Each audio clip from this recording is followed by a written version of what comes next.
be that I should gain an interest in the Savior's blood? Died he for me who caused his pain, for me who him to death pursued. Amazing love, how can it be that thou, my God, shouldst die for me? Amazing love, how can it be that thou, my God, shouldst die for me? He left his Father's throne above, so free, so infinity's grace, emptied himself of all but love, and bled for Adam's helpless race. 'Tis mercy all immense and free, for oh my God, it found at me. Amazing love, how can it be that thou, my God, shouldst die for me? Long my imprisoned spirit lay, fast bound in sin and nature's light. Thine eye diffused a quickening ray. I woke with dawn, framed with light. My chains fell off, my heart was free. I rose when fall and followed thee. Amazing love, how can it be that thou, my God, shouldst die for me? No condemnation now I dread, Jesus and all in him is mine. Alive in him, a living head, and clothed in righteousness divine.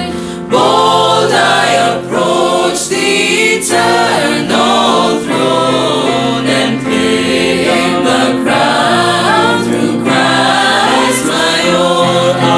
Amazing love, how can it be that thou, my God, shouldst die for me? Amazing love, how can it be that thou, my God, shouldst die for me? Amazing love, how can it be that thou, my God, shouldst die for me?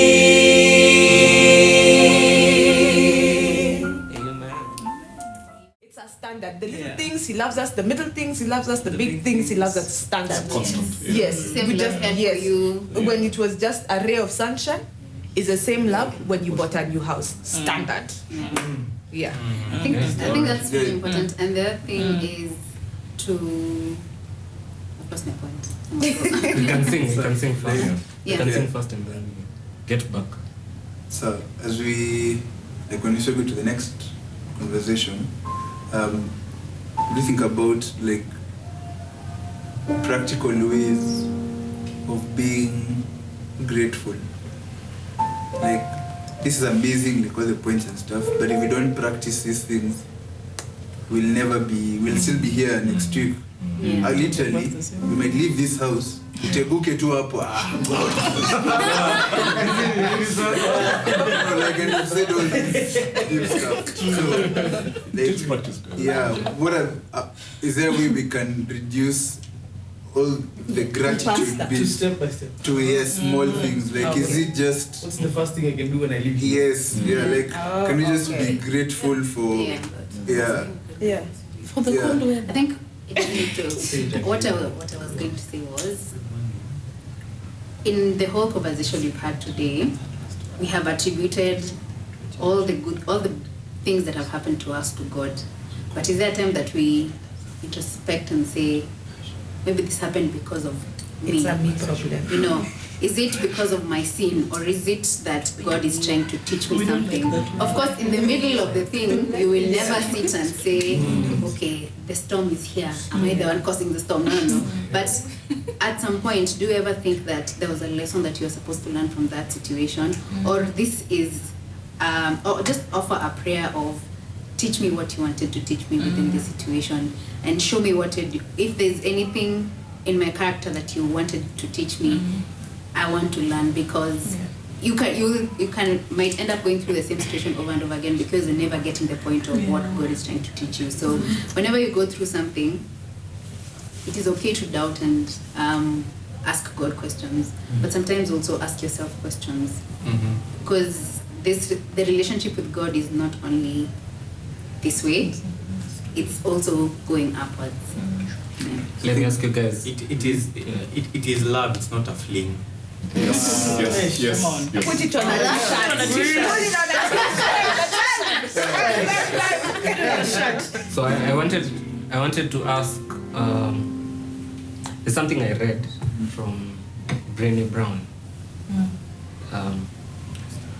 So she says, the book, The Gifts of Imperfection.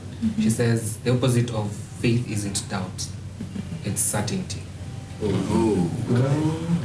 Okay. So The smile you had.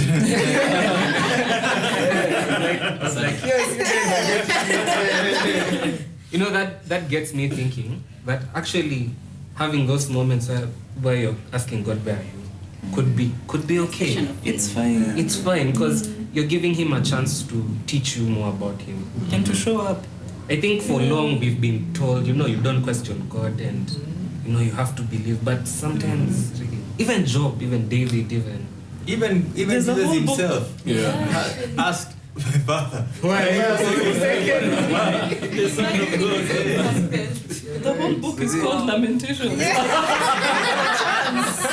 whole book.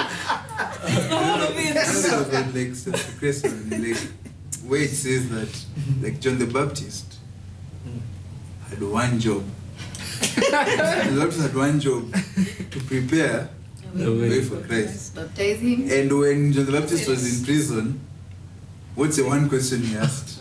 Are you the one? Are you the one? As in, your one job was literally to prepare the way for this guy. And when he actually comes, he was like, are you the one? And Jesus like told The blind his are disciples go tell him of the miracles I've done. Like he needed miraculous signs to even know that it's him. And that was the only, this is John the Baptist, Jesus' cousin. Yes. Yeah. As in, he doesn't get closer than that. He does not get closer than that. It's your family. So it's normal to doubt. Yeah, it's human. It's normal to doubt God's love. Even Elijah had called fire from heaven. It burnt water. Then Jezebel akasema huyo nikimshika huyo. He ran away. Hadi anaanza kudoubt God. Lakini akifanya alishiba akakosa. But you know what?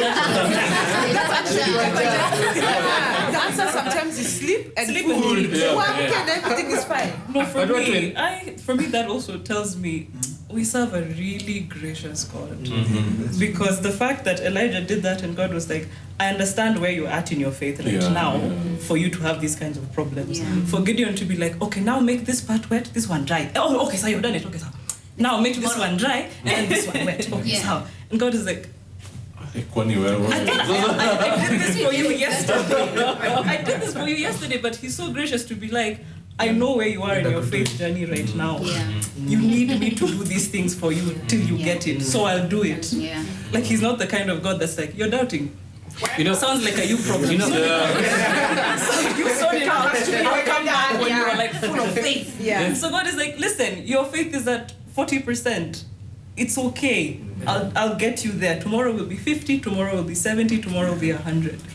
And he's that gracious. I don't know if any other religion has the kind of God that's patient, but I think it's something we need to hold on to. I think something we really like posting, he makes everything beautiful at his time, But the thing is, we don't read that verse till the end. It says, and he has put in our hearts a desire, like I'm paraphrasing.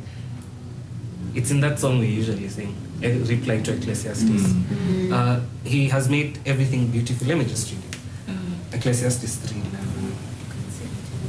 He has placed eternity in our hearts so that can also sing the song. Can sing. Yeah. Sing. No, song. it's not ready. He has made everything appropriate in its time. Yeah. He has also set eternity in their hearts. Yeah. Yet, so that man will not find out the work which God has done from the beginning to the end.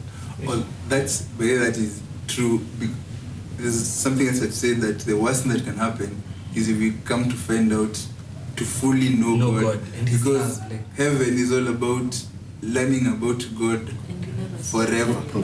Like, and the joy that comes with that. Do you know, just going in terms of practical ways to know God's love, or to feel God, or to whatever about God's love. Yeah. Something that I do is journal. For some people, I have friends who speak on their audio books if you're not a writing person, to speak your day, blah, blah, blah. I've been journaling since 2017.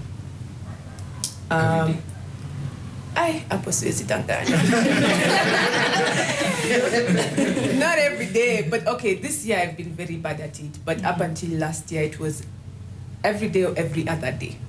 Up until last year. I don't know what changed. But when I look back at my journals, hey, you guys, like, there's something about hindsight. Yeah. There is something about hindsight, about reading between the lines of what was happening and connecting it to your current time. In 2017, I was praying. I was praying with my whole heart to come back home. I was telling God, because I was studying away. I was saying, God, I want to come back home. I am so tired of living here. I am tired. Mind you, I've just been there for like a year. I want to come back home. God, I want to come back home. Now I'm home. God, now that I'm here, please just make a way for me to leave the current situation I am in. God, there's also, you can tell the constant asking. God answers, then you're like, it's not enough. Another one. He answers, then you say, in fact, actually, there was option A, B, C. I need you to do A.1, A.2, A.3. Like, there's constant and asking. But the point I'm trying to get at, the thing that stood out for me the most was God has brought me through. Because there were things, I think there's nothing like seeing for yourself. Like you're seeing for yourself the things you are writing about the current period you are in. And I was in Sydney last week. For me personally, me being here today is a testament of God's love. When I read my journal from last year, there were times I said, God, it's okay if I don't wake up. It's okay. Like, I've made my peace with you. It's fine. I am tired. Like, watch at week. By the way, Maisha, ni sawa. Like, watch, see mask. By the way, nataka to strap on coming. We had already imagined the trumpet. They are all making up. I told God. But I imagine. I said, what? No, I'm tired. But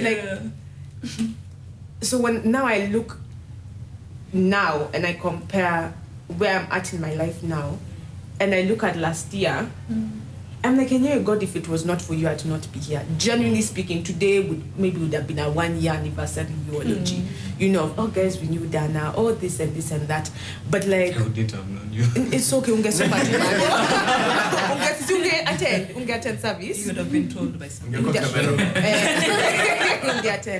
But yeah, so being able to actually physically see and read for myself the space I was at, and realizing it was seasonal, even if that season was really, really long, you know, because sometimes seasons, when you think of seasons, when I think of a season, I think of 3 months. You know, I'm like 3 months, even that I'm stretching it, but a season should be 3 months. My season was 6 years. 6 long years of just fighting with my mind to be fine. And when God now finally turns that around, I'm like, hey God, thank God I didn't make that some of the decisions I was thinking to make, because genuinely, you've really, there's a way your love actually like plans for it. I don't even know how to explain it. Yani, there's nothing like seeing that. So I really encourage people to, however it works best for you, whether it's to, you know, speak voice notes and save them, or whether it's to write, or whether it's to, I have a friend who records videos of herself and she goes back to watch whatever it is. There is, you know, it seems odd in the moment, but like when you look back, you realize genuinely, hey, you know that thing for hem of the garment? Guys, me, I've never understood that thing like last year. Yani, hem of, you know what a hem is? Yani, the hem, yani you know, that part. Yeah, it's actually the unstitched part. That is the hem of the garment. Not the material. I just can't remove it. But yani, like, think about this at the end. That is the hem of the garment. That's what she It wasn't the full clothing. This is why we need practical. When someone says the hem of his garment, you may think it's the full clothing. It's the whole bottom of the it's clothes. just that. Yes, literally just the hem of his garment. So you have to understand, yani, if God can deliver you when all you touched was the hem of his garment. The whole. But also at the same time, it's also understanding that sometimes it doesn't save you in that moment. You see, so you can touch the hem of his garment, but you will still have to shikilia it. You see, you may still have to hold on to it for a while, but that doesn't mean he's any less. That means just keep writing your story. There's a point where atakama it's in heaven, by the way, atakama you die in your suffering, which happens to a lot of people, unfortunately. Even if you die in your suffering, I think our greatest, as much as Adventists, there's something Sheila said to, was it Sheila, was it? I don't know. Who said that? That then will tell you. Okay. Remember who said it? They were talking about a video they were watching. Oh, yes. Yeah, that Adventists, we prepare for the future, not for the now. So we don't have the tools for, like, we are a very future-oriented church, you know, when Jesus comes, when we get to heaven. Yani Saif, we are given, on the last days, you know, we've already pangad, we've started planting our seedlings, we are putting them aside for country living. We plan for the future, but in terms of, like, the here and now, we are struggling with a lot of things we don't know how to handle. That's anxiety, depression, whether it's loss of this or loss of that. So even if right now it is the hem of the garment, we have to hold on to. Just keep that story in your heart, keep that story wherever it is you need to keep it. Because when you look back at it, you will be able to read between the lines and genuinely, this is one thing I keep on saying, if there is something, I never take for granted the fact that I am here today. Because if it was not for that, God's love was saying, I will preserve you longer. You don't know what's ahead of you in 2022. You don't know. But where just that hem of the garment, shikilia, atakama, like your hand is slipping, shikilia too. You know, so I think that's practical. I was katika. So those are, I think for me that it's been working for the past 6 years. Just hindsight is a beautiful thing to be able to see, because we can talk now and forget. You know, I don't have a good memory. So we can say very insightful things here, beautiful, wonderful. But if next year I want to be able to recap something, I thank God for videos, but if I want to be able to recap something, you know, just I'd rather write it and keep it. Somewhere. On what Dana has said, I'm glad you brought it up. I also used to journal a while back, like high school. I had prayer journals, a little bit out of it I had prayer journals, and then I stopped. I just stopped. I think even my prayer life was just in the pits. Then I decided to start doing a prayer journal this year, but I was like, this is not something I want to share with people, it's just me. Even Sydney doesn't know I do a prayer journal. But now that we're here and we're sharing,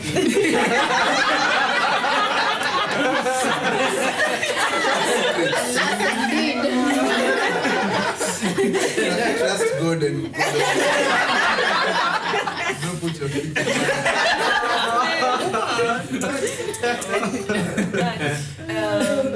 I'd say since I started doing a prayer journal this year, it's been beautiful. Because even the things I write that are 1 week apart, like there are days you feel so bad, you go back to something you wrote on Monday. You're like, oh my God, I'm not feeling what I was feeling on Monday, you know. And even through the day when I don't have my journal, I write on my the notes up on my phone. And I've been doing that for a while. And sometimes I scroll and I see, wow, this was a bad day. And whenever you go through that, you're grateful. Even when the day is bad, when you're going through the worst thing, you're like, wow, this was just yesterday. And I also feel like it does something. Because sometimes you pray, there's that thing you said, sometimes you pray and you feel like your prayers are bouncing off. So for me, the best way to express is in writing. And I'm like, I think, even though I prayed, I feel like it's bouncing off. God, you see, I've poured my heart out in this journal or whatever it is. I think for me, just quickly, I don't think I'm good at journaling. Maybe I should try it. But what I do mostly is I speak to people. So I speak to Doris and I speak to Sydney a lot. And especially, you know, when the times are really going good and you're singing God's praises, there are two people who get the highest of the highest of the highest. There's nothing that can stop me. And then when I start doubting, there's still the two people who will still hear. And then most of the time, they'll just ask me, you remember when you were praying for this? You remember? So like there's a difference, and they remind you, and even that conversation. And I think when you share with people and they share their experiences with you as well, you come to a place where it's not only you're not speaking with yourself only, because as much as we would want to, we would like God to physically speak to us back when we pray.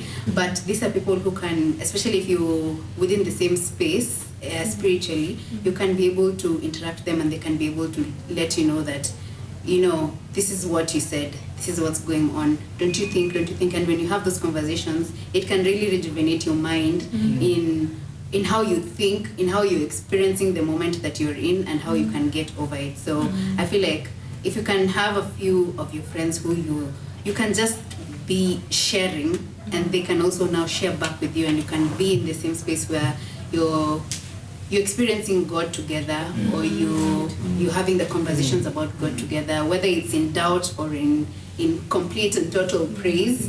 You share those moments together so that you can hold each other accountable in this journey.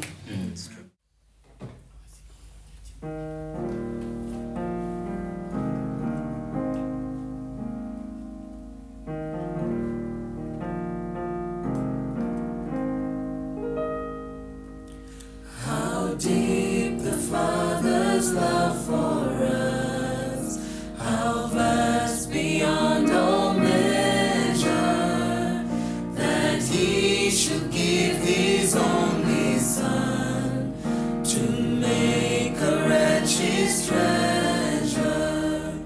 How great the pain of searing loss, the Father turns His face away, as wounds which mar the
Yes, Jesus loves me. Yes, Jesus loves me. The Bible? The Bible is just the Bible. The Bible tells. I don't know. Doesn't it tells me? Hebu tena. Yes, Jesus loves me. Continuously, and the end is. The Bible. Tells me. So.